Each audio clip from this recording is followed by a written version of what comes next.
Good morning, everybody. This is going to be really interesting, this show.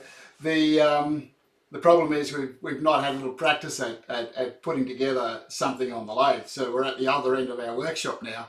The router table and everything, and our boxes and all our bits and pieces that we were using in the last couple of years are all on the other end of the show. As you can see, we've changed things around a tiny bit. Well, actually, it's not a tiny bit; it's a huge change in my workshop. And anyway, we're back on the air. So, welcome to everybody to our 2024 shows. I hope you all had a nice break. Start with some wood turning. We're going to add that into the mix, and as you can see, I've got this U-Butte turning lathe. It's a Woodfast 300. Sorry, not Woodfast. It's a Vic Mark 300. Sorry, guys. Vary speed. It's a pretty old one. I just noticed it the other day when I gave it a clean. It's got number 47 on it, so you can imagine it's a pretty old one. So anyway, it still works and it still does the job, and I like using it. It's only a short bit, but anyway, we get most of the things that I want to get done on this lathe. So where I started with woodwork a long time ago, actually it was almost an age ago. In the late 70s, early 80s, I had a friend in Canberra who had booked herself into a woodworking course, and at that stage I wasn't doing any woodwork. It really wasn't one of my passions at the time, and she couldn't turn up. She decided she'd go and have babies and all that sort of stuff. So she said, "Oh, would you like to go along and just fill in for me in the course?" I said, "Oh yeah, right, I'll give it a go." And that's where it's all started. Now, when I walked into this fellow's workshop, there were 10 other people there, and most of them were all pretty good woodworkers at that stage. And I thought, gosh, I think I've stepped out of my bounds of comfort here. And the instructor at the time, I think he's passed away now, but I'm not quite sure. But anyway, he was fairly old. He handed me a piece of wood, and it was something like this. And I go, "What do I do with that?" He said, "Well," and then he handed me something that looked like that. And I'm going, "Struth. There's no way known I know what to do with that, being not a woodworker, and I didn't grow up with it as a child because my parents didn't have the funds to do have a workshop." But I thought, this is going to be really interesting. What do I make?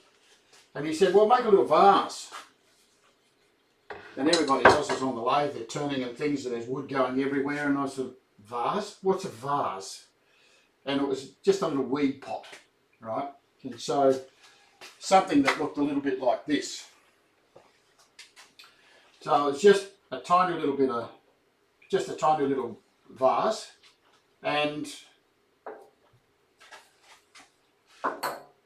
something that looked a bit like that. So out of that piece of wood, I had to turn something that looked a bit like that. But then again, that was his suggestion. So I thought, gee, that's going to be fun. Anyway, we moved on. And then he taught me some amazing stuff. And from then, I just had this urge to make stuff with wood. And it just went on and on and on. And now it's my life. So that's what I do now. But then again, that was in the late 70s, early 80s. So it's been quite a while that I've been doing all this stuff.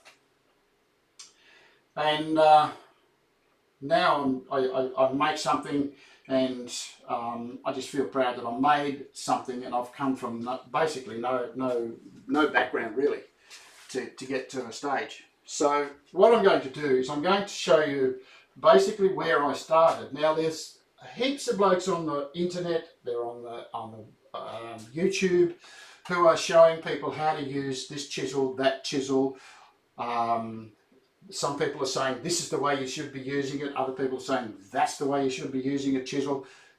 I'm not going to do that.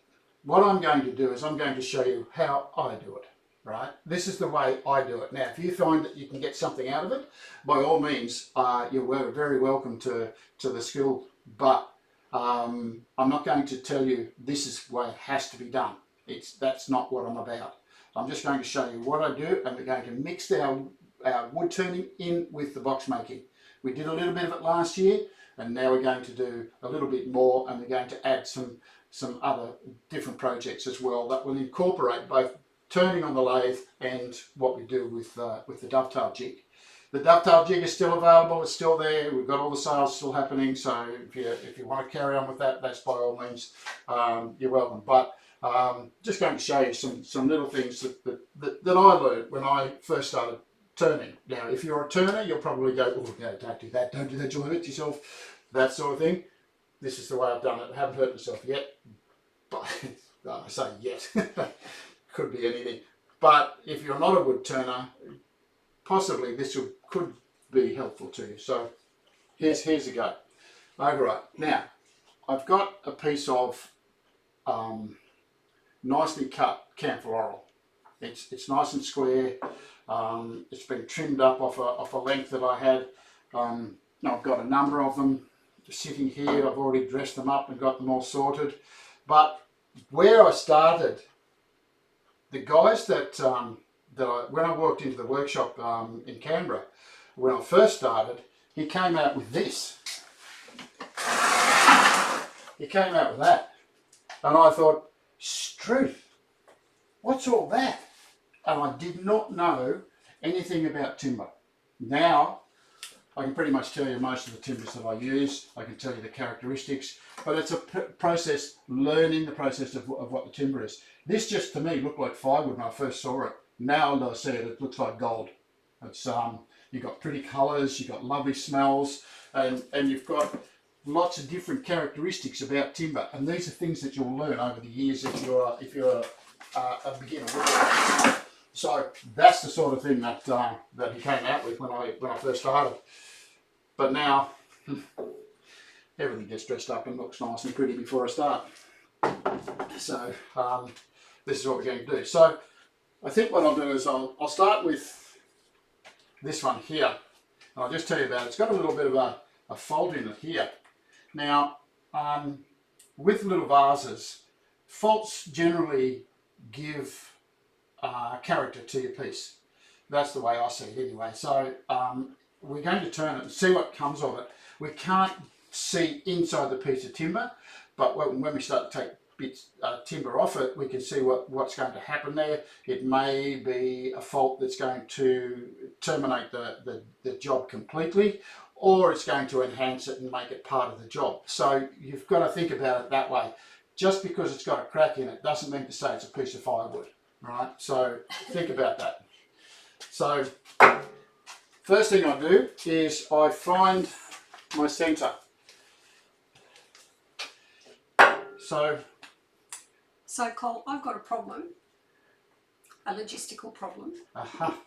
And that is that we didn't think about me being able to read the monitor when questions come up. So I need the laptop moved to there. Oh, okay. So just bear with us for a moment. We're just going to fix something that we didn't think of before. So just moving the little laptop up closer. The monitor is actually way over there, and I'd like to be able to read it and answer people's queries. This is going to be fun. So just bring the laptop for the moment. I might have enough juice in it to be able to go without the lead. Oh, right.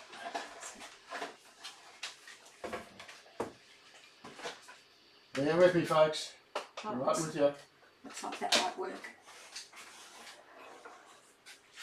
Oh, brilliant. Okay, sorted now. Thank you for your patience. Okay, folks, where are we up to? So, like I said to you earlier, there's a whole lot of things that are going to happen around the camera today. We don't know. We're just learning on this one. There are going to be odd noises that we have to deal with as well. So bear with us. If something annoys you, please let us know. Chuck a note up there, and we'll try and answer it. One of the questions that we found last year was we don't answer the questions. Well, most of the time we don't answer the questions because we're busy. I try to answer questions quickly if I've got my laptop up and I can read it or the monitor.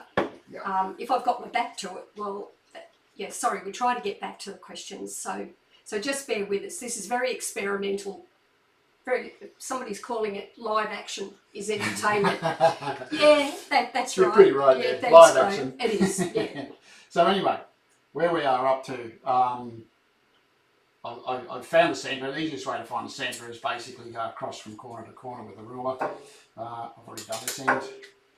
So a point you made about you're not going to be prescriptive in the way that you describe what you're doing, but that doesn't mean that, yeah, but I mean, there are certain things from safety and just doing the job that people will actually ask questions. Why did you do that? Yep. So we don't mind the questions. It's but Cole's just saying that he's not going to be prescriptive about how you should do something, but he's very happy to answer questions as to why he does things the way he does them. Yeah. So basically, what I'm doing here is one of the things that I was taught was find your centre, stick your piece of timber on there, and then get a mallet or a hammer and just bang it onto the end of the thing, onto the screw drive of the lathe. When I first started, I thought that was the norm, and one of the things that I found with it, my original lathe was a little Halfco lathe, and it had very light bearings in the headstock, and I used to do that all the time, or I did it for a little while until such time as I actually damaged the bearings in the headstock, and it cost me a fortune. Actually, it cost me more to replace the bearings than it did to buy the whole lathe. So I thought, not going to do that anymore. This is a technique that I've found that works and it don't do any damage to anything. So it's just a standard centre punch in the middle, and if you, instead of just bashing that straight into the piece of wood, because you are pushing into end grain, and if you hit it too hard, you're going to split your piece of timber open. All we want to do is we want to create a little hole there, so the centre of the spur drive will actually go into the hole. That way the teeth on the spur drive will actually can lock into the piece of timber. The same with the tailstock, it's got a point on it as well. So we need to, this is a revolving spur drive, tailstock centre, it's got a point on it as well, so we might as well do the same on both ends. So it's just a stand, it'll rotate like so. Now, for those of you who do this all the time, you may have a different technique, but this is the one that I use.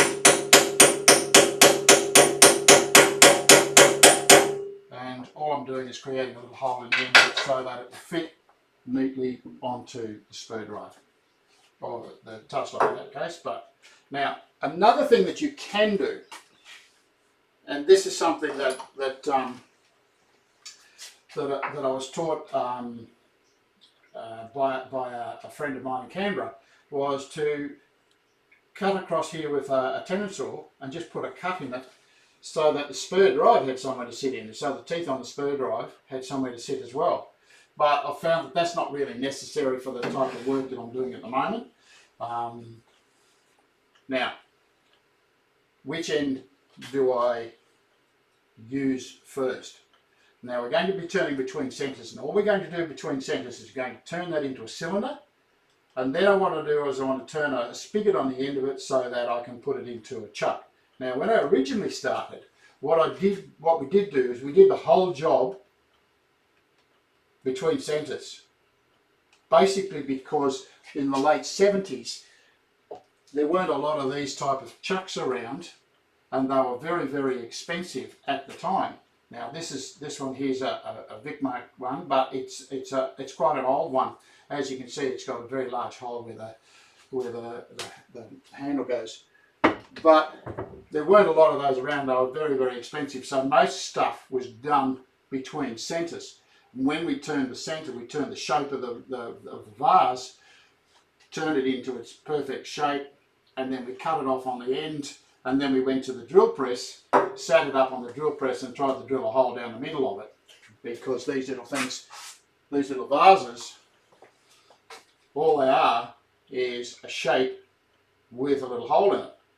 Now, holding that on top of a drill press and trying to drill a hole into it is quite difficult, particularly if it's a bit tight and it turns in your hand, so very unsafe.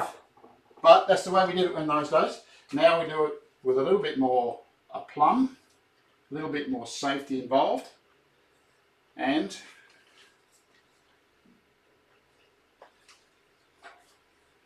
shift that out of the way.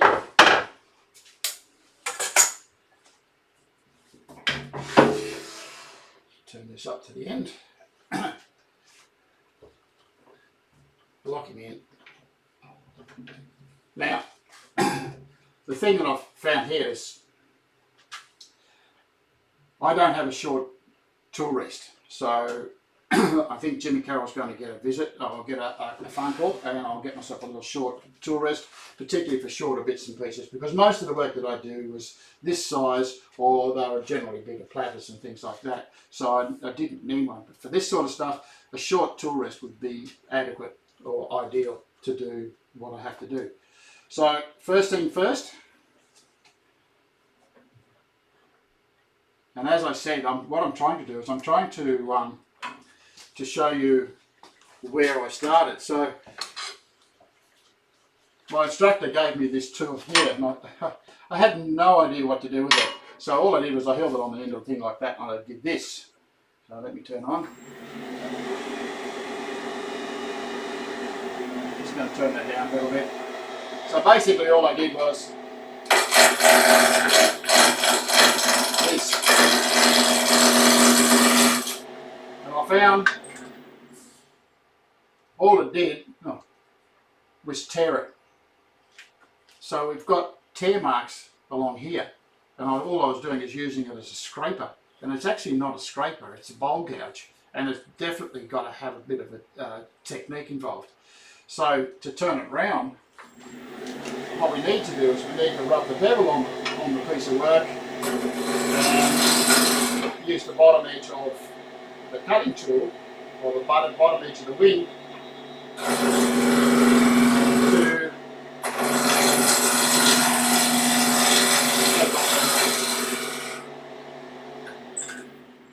and as you can see by just the difference, this is very, very smooth, nice and clean. This one's a little bit torn because it's gone against the grain, but all these ones here are nice and smooth.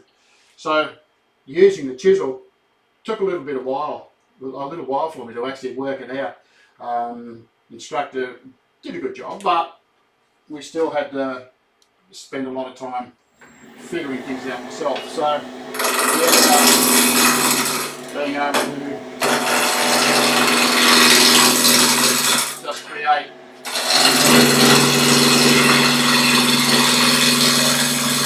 a cylinder by using chisel blade.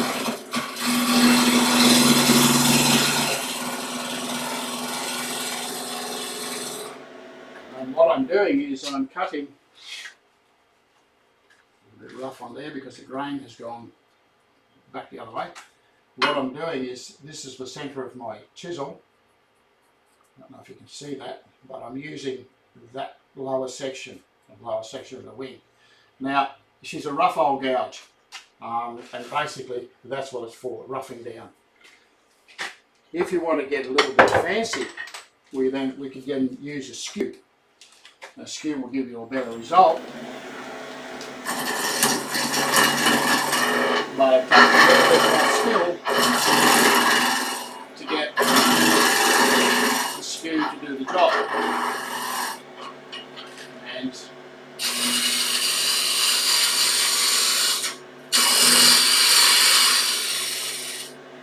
just want to turn a little spigot there, so that I can hang on to the end of that and use today's technique in building this little vase. So,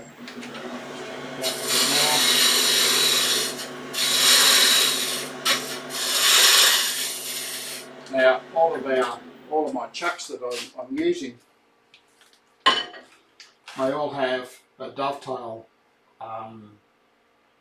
tooth on them. Okay, so there's dovetail shape, so we need to dovetail shape the end of that to get to fit into there. I think I might use this one here. This one's a little bit bigger. It's exactly the same thing. It's got a little dovetailed shape on the end of the tooth. And so we need to go and get a pair of calipers.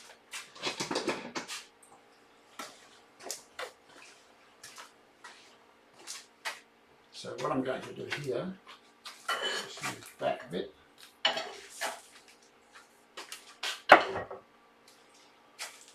So what I want to do here is just measure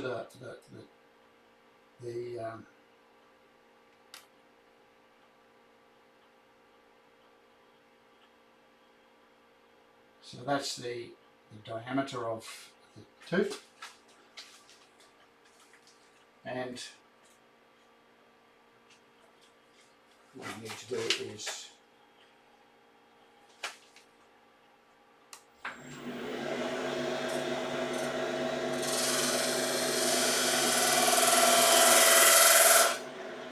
mark in there, that's my depth.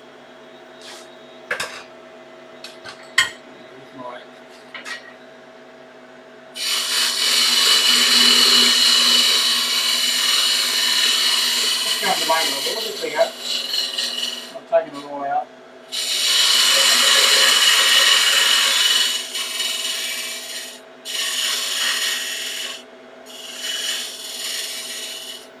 Now what I've done there is I've got a tiny little taper on that. So I have a little dovetail there. I've got a flat shoulder which I can lean up against the end of my chuck. And before I start, I might turn that into a cylinder.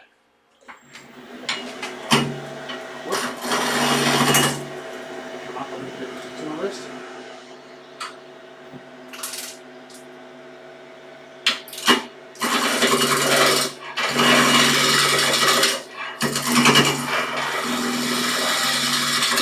Bit in the middle is actually giving me a little weight.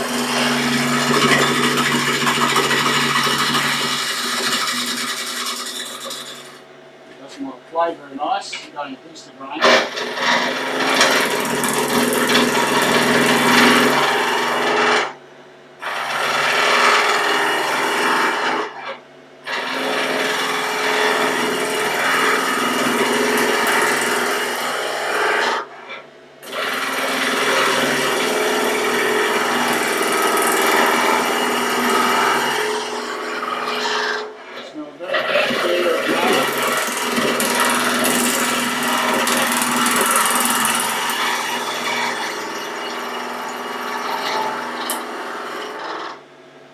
As you can see, it's well, as you can hear, it's actually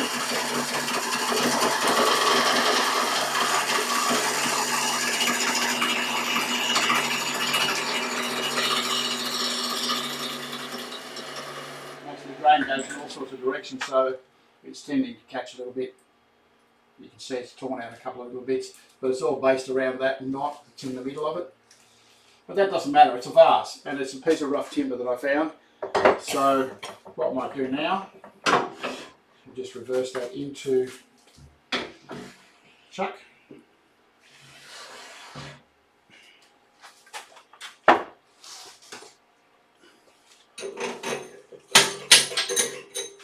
Yeah. And he's coughing already. Reaching for water.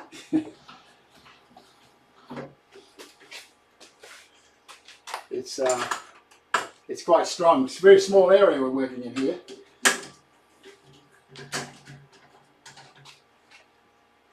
So this is today's technique, but it's not the same as the old one that I used between centres. So now that's nicely put between centres. Now the thing about this is, what I could do And what I would normally do is I just bring my tool rest up here and then I'll start cutting my shape. If you're not confident with the fact that it's nicely held into that, you can always bring up your tailstock.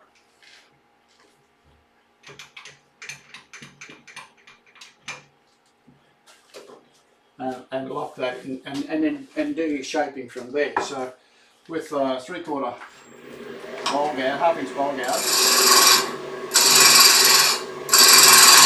I can start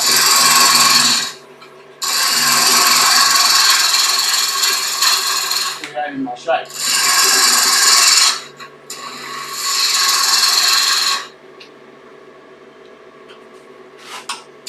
a little bit too high.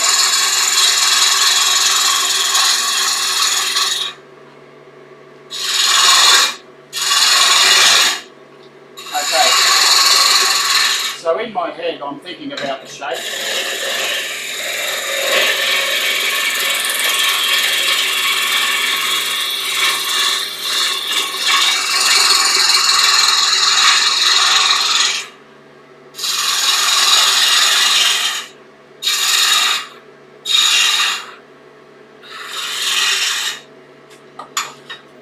Right. So now what I've got is I've got this nice, neat little shape, and I have to start thinking about what shapes are and all that sort of thing. When I was growing up and when I was working and learning my craft as a wood turner,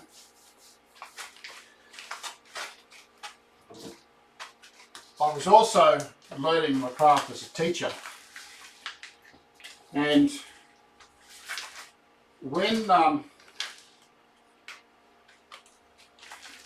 during the process of becoming a teacher, I went to art school and did a number of different things. And at university, my art teacher talked to me about different shapes and how shapes are integral to our way of life. In the early Egyptian days, everybody has seen an Egyptian urn. And my art teacher said to me, well, you know how they come about that shape? And I had absolutely no idea. And she said to me that the shape was based on an S. And we have an S in our alphabet. So everything was based on an S. So a Grecian urn looked like that. It was an S. If you mirror image that, what you ended up with was that. And there was our Grecian urn. That was where my shapes came from initially with my vases. I used that to do all of my shapes. Not only did I use it with my vases, but if you change the shape of the S, so for argument, you do that, so it's got fatter on the bottom, you mirror image that and bring it closer together, you end up with a little vase, right? And when you look at the shapes that I have over there, and we'll go over there in a second, have a bit of a look at them, they're all based on the same sort of principle. And the reason we use the curves is because it's more pleasing to our eye. Now, but what do you do with bowls? Well, the same thing applies. So if you make a bowl, there's an S. You mirror image that, and you end up with a bowl. So the S came in handy, and I based all of my woodwork, all of my turning on that shape. So it came out that the work is pleasing to the eye. People pick it up, they like it because it has those curves. I could point you in a different direction with that, but I won't. Just adding little bits and pieces to things creates those different your pieces. So think about what you do with your shapes, and I'll just bring over these other little ones and show you what I mean. I'll come here. Oh, Don't even come So over. we get the whole thing in context. If you look over here, what I've done with these is I started with that one. It's small and fat and got a foot on it. This one was the next one. This was the next one. It's only shorter because I had a shorter piece of timber. And then I started doing things to them. Excuse me. So they all had a sort of a shape, whereas this one was thinner in the top, came down to the fat in the bottom.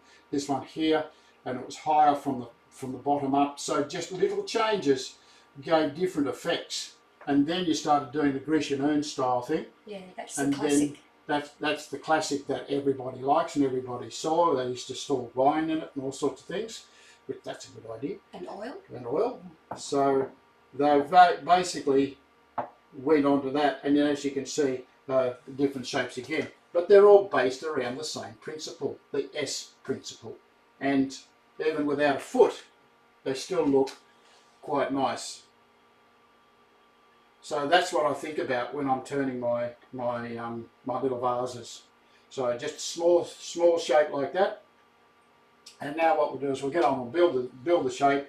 It won't be anything that I've got planned, so I'll just do it as it comes, and we'll go from there.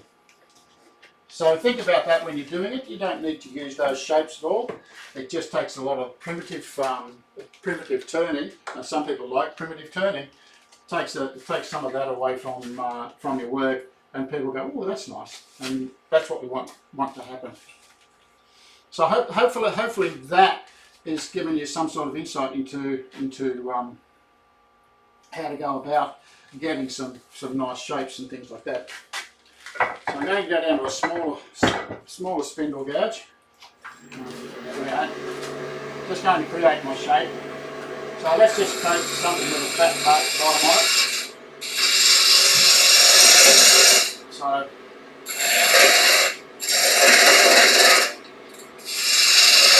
now when you're using the gouge, use the bevel.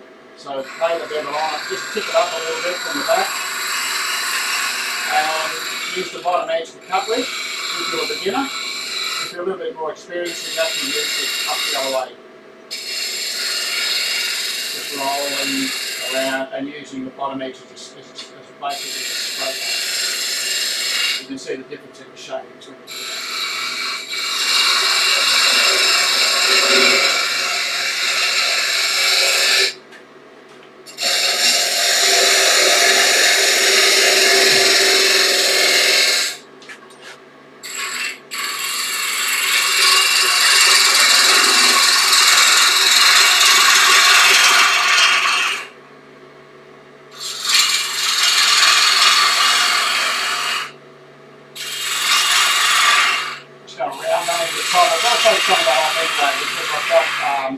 From the spur drive to the top edge. And as you can see, my shapes are starting to look nice. When I start my turning, when I start the cut, what I'll do is I'll create a little shoulder. Not going to catch.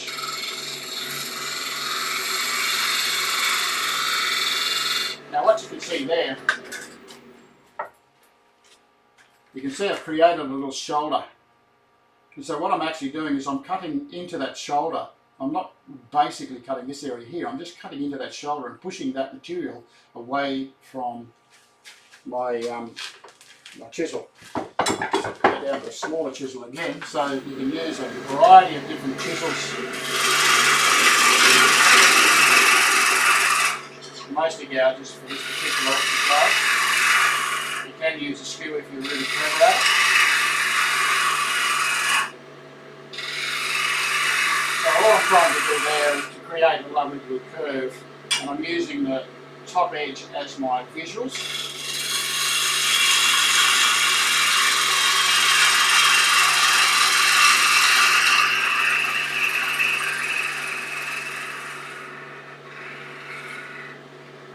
Okay, so what I can see there now, and I don't know if you can see it on the camera, but there's a bit of a shoulder here, with too flat in the bottom as well.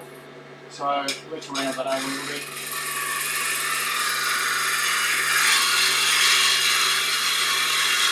after a bit of practice, you'll find that this is quite an easy task.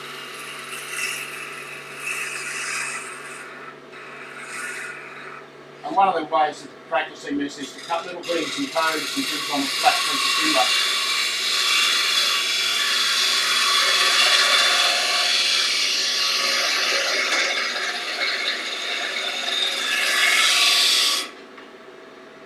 I still haven't got a round curve there. What you can do is you can draw the shape on a piece of cardboard or something like that and use it as a template.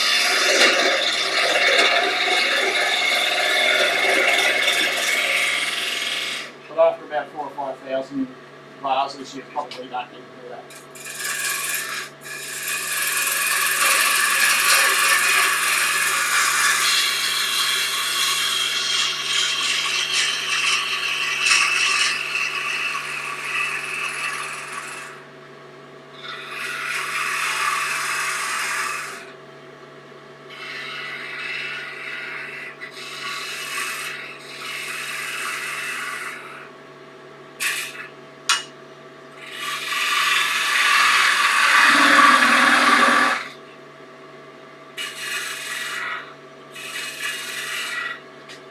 So I've just got a little flat on top there,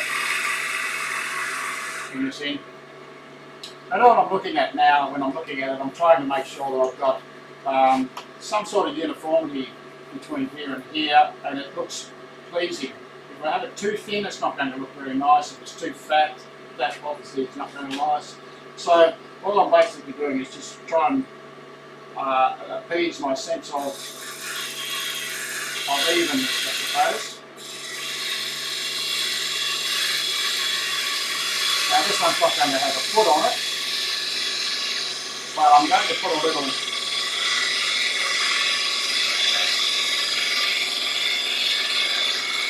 step in the base like so.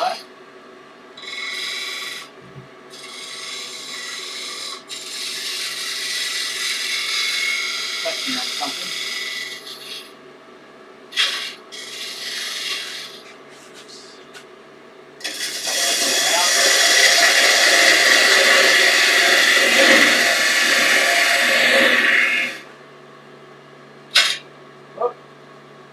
Start on the edge, roll it around,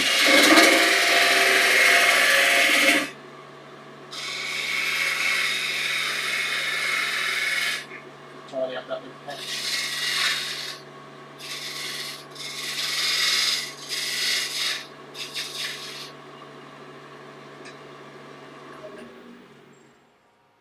Okay, so when I look at that, it's nice and smooth. There's that tear out or that split that's in it.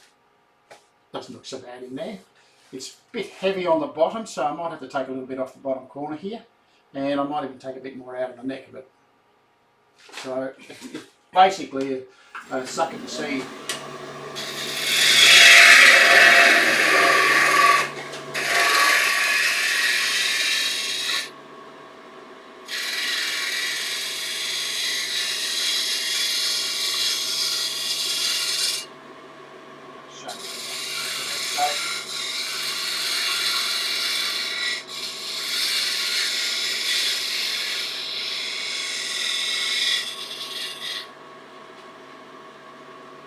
Still a bit heavy. A little bit more off the top shoulder.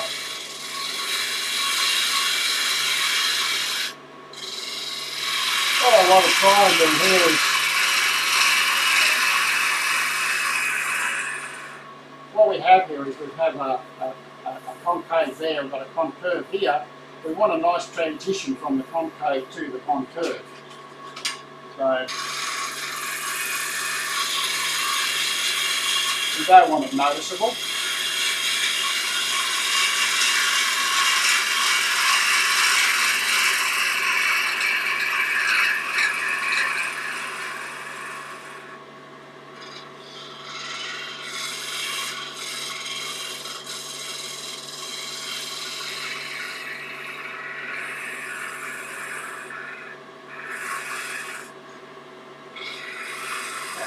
Straight into there now.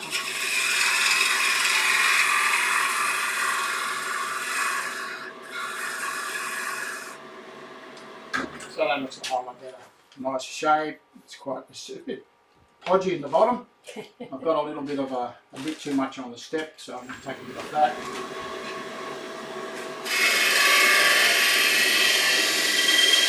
Just a little backhand cut.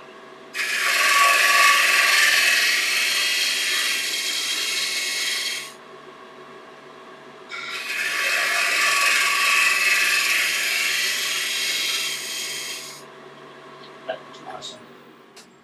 Alright, parting tool.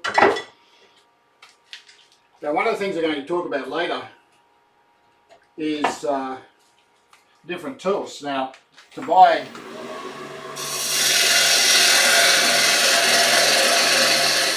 just marking the end of the bowl, that's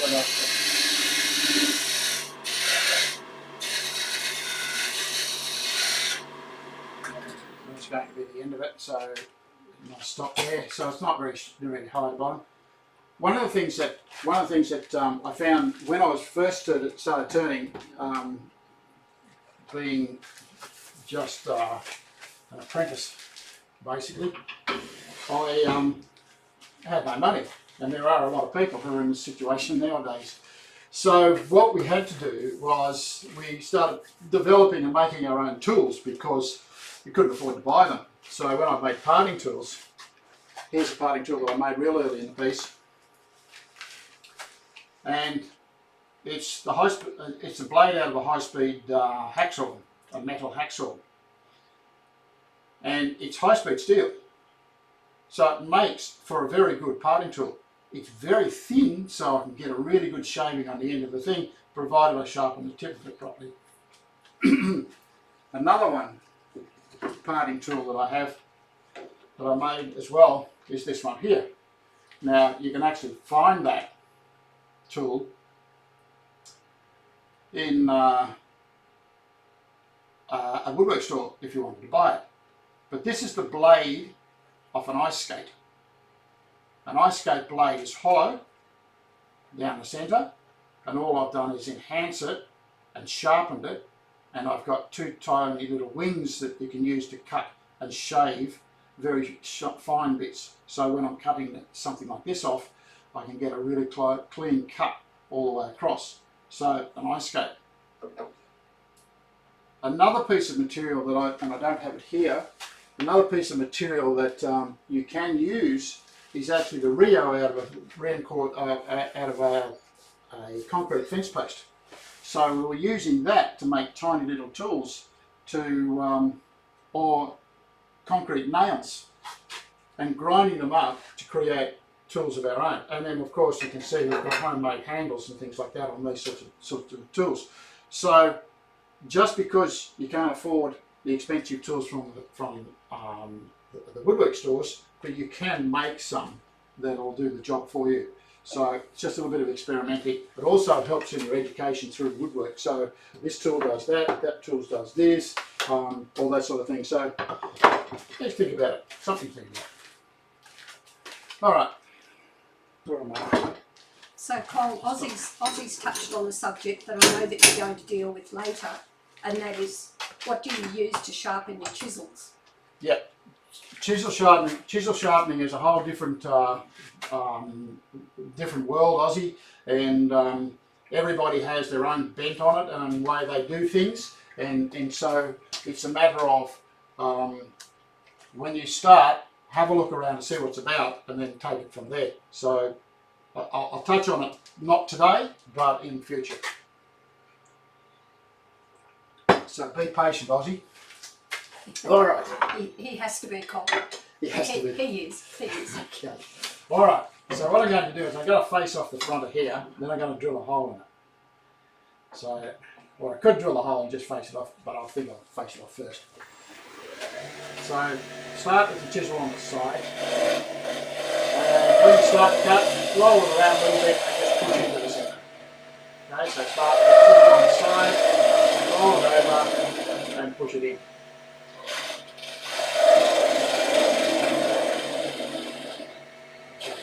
So I have somewhere to start. So I'm going to drill a hole in that. Now, drilling a hole in the end of it. Really about this lady is it's got that knee stop on it. It's great because it just hit it with a knee to stop it.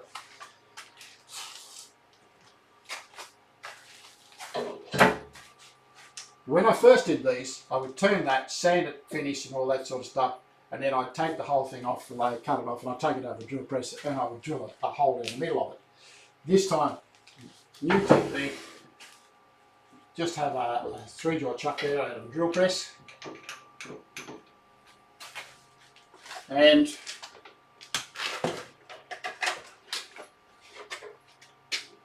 get yourself a drill bit. And all I do is just check, yeah, that's big enough.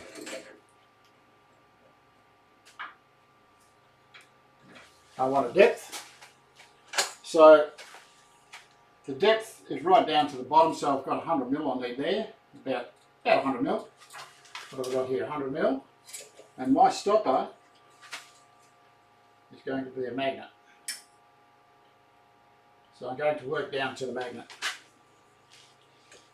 Just one of those real earth magnets, just needs to be sat on there. Just move it up. And then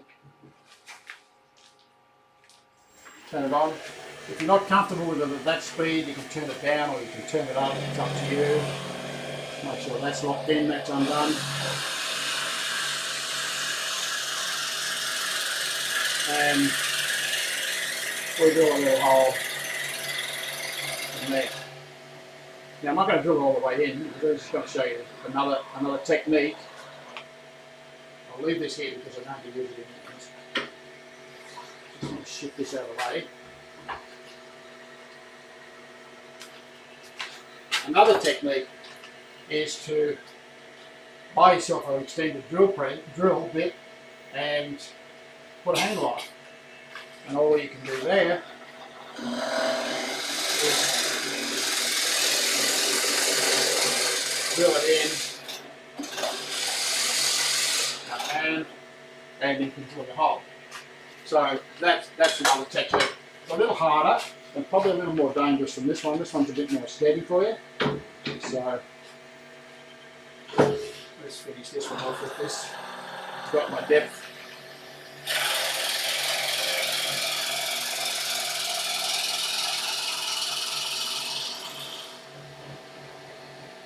It's not going to go all the way, so the travel on the tailstock is a little bit less than I need.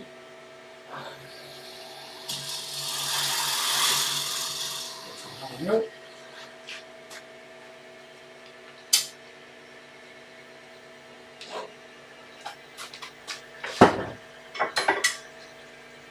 Now just turn out that so I've got a little shallow bit on the side.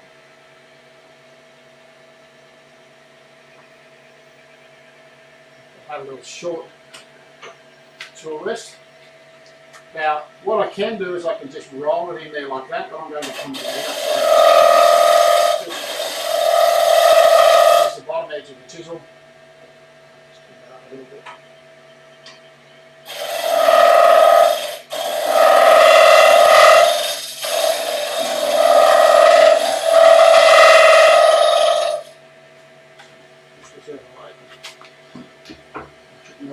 In a second. So a little bit of a vibration there, but not.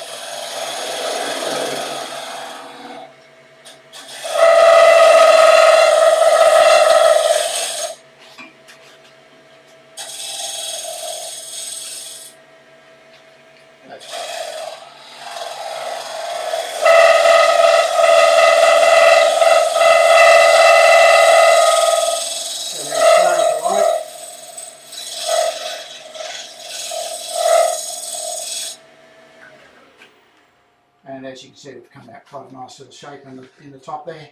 It's a bit sharp in the bottom there, so I might take a little bit further in.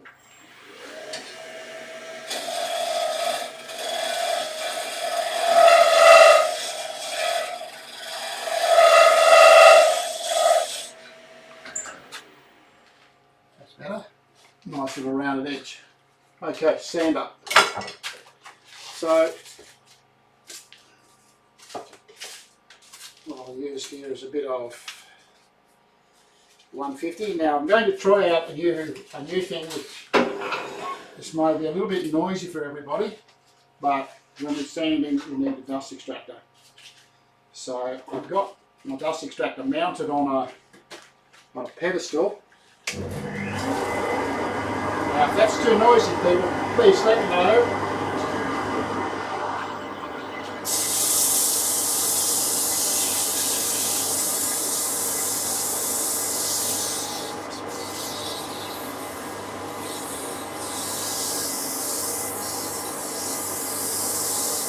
This is just a bit of 150.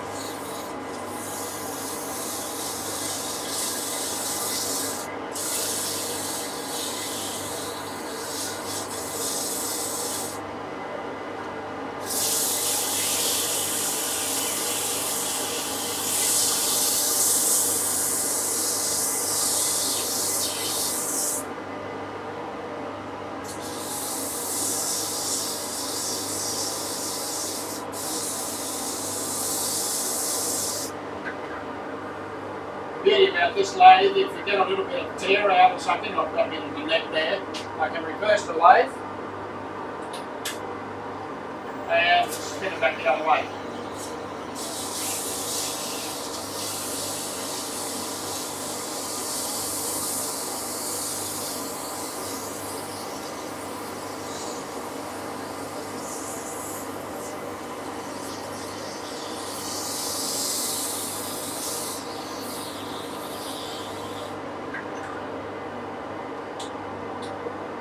Right.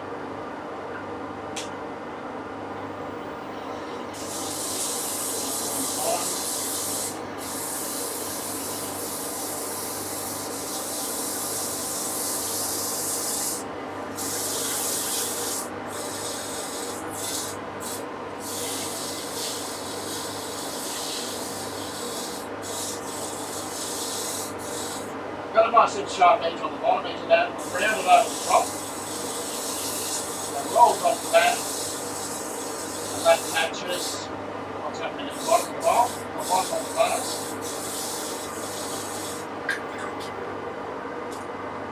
Change to a bit of 240.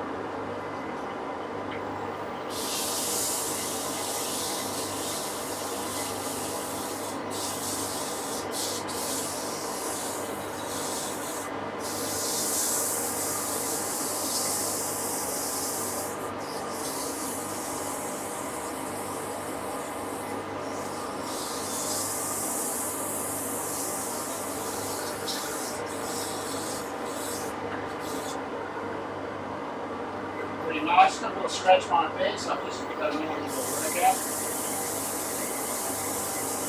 You see the shape is actually now quite a very pleasant shape to the eye.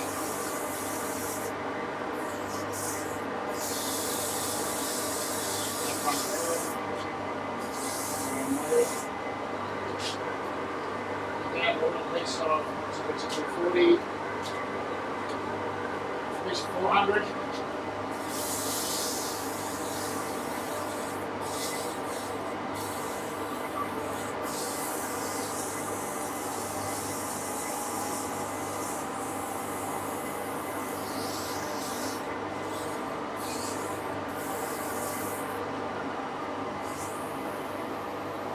Now for these little extras, these little vases and things like that, you don't need to be spending whole heap of money on different finishes and so forth.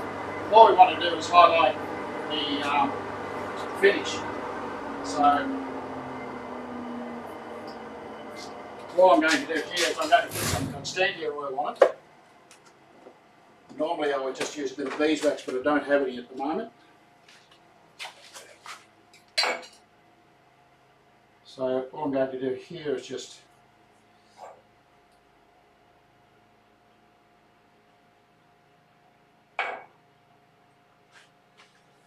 you can see how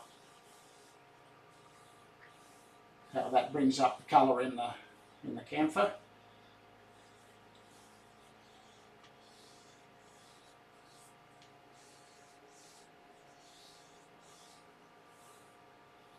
a pretty little vase actually. But it's actually quite a good starting point for those of you who are just starting. Who was it this morning said that they wanted to, they might have had to buy a lathe? No names. No names? No names. Okay. So a little bit of friction, a little bit of pressure. There are lots of different ways of finishing this, and we're going to go through a number of them as we go through some of the processes that we are planning for our 2024 program. So as you can see, the Constantia oil does quite a nice job and brings up the colour. And it'll even nicer on a piece of red timber. You can see how it brings up the gloss and the shine on the red gum. Well, this is actually Jarrah as opposed to that. So what we do now is part the end off it.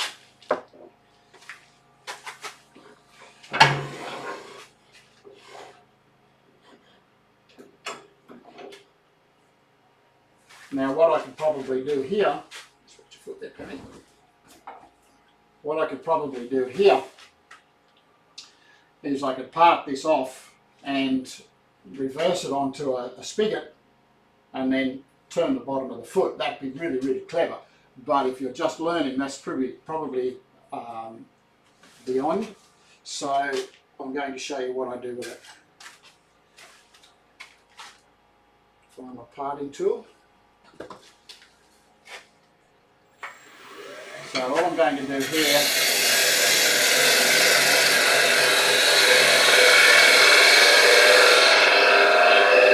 take it down.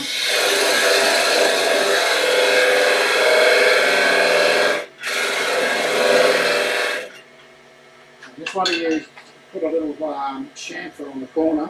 I'm going to find the right gouge. So just chamfer the end of it, the corner.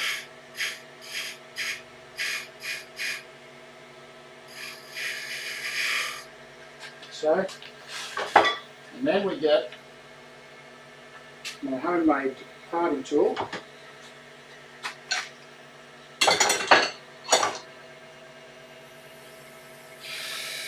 And I'm just going to undercut a little bit.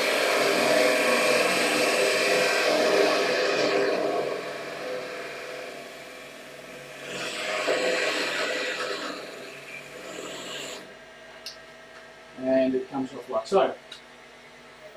Now what it's done, it's left a little button on the end of it. Okay, so I can't actually sit that on the bench just yet. But this is how we go about fixing up the end of it. For those beginners, this is a pretty easy way of going about things. So it's just a little mini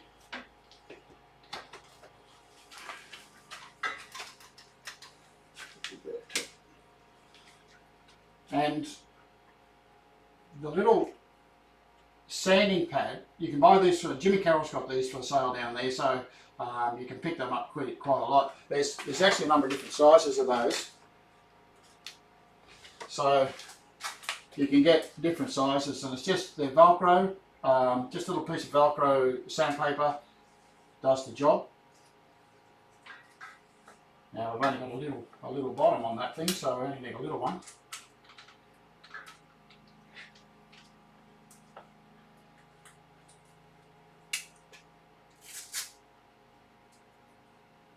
A very good piece of paper. So what I have is little piece of 180. So it's just Velcro 180. Buy that from the sandpaper man, I think. I've not bought it from him before, but it's just a matter of cut yourself. If you're very clever, you can actually buy a punch the right size, and you can just punch out hundreds of these and have them all ready, rather than having to cut them as you need them, which is what I tend to do.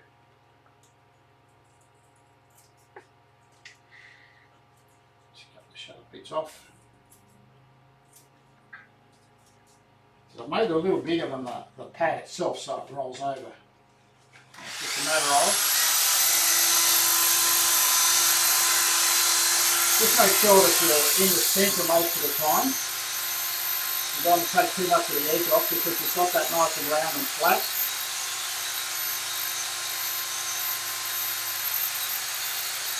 Keep rotating, working with the grain, working out towards the edge. And I'm using the bottom edge of the sander.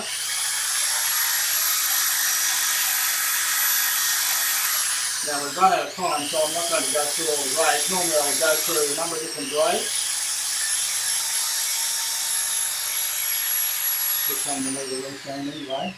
And so we end up with flat bottom like that, which is quite a nice little exercise. So that's our little vase. We just need a little bit of finish on the bottom.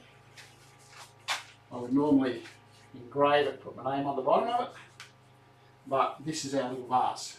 Okay, so that's what we end up with.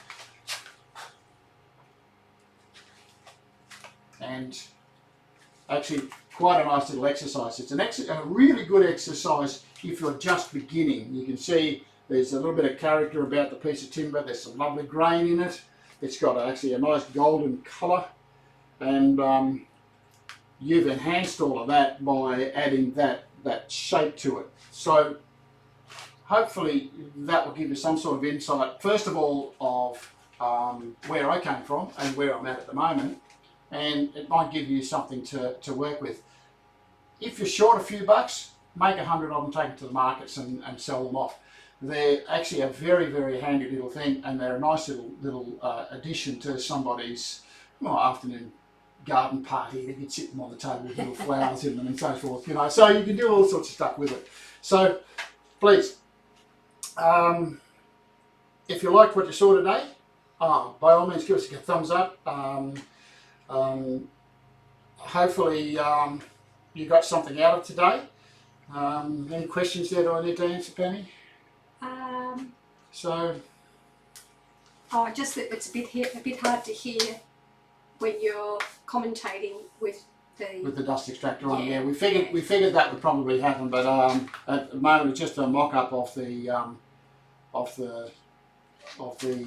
dust extractor, so that I've got something, so we're not filling the house with dust. Yeah, we'll work on that. Yeah, it's important that everybody can hear you. Yeah. Yeah, but that was a good session.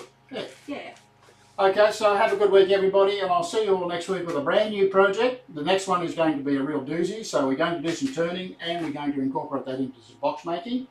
So hopefully have a good week, everybody, and I will see you all next week. Bye. Bye.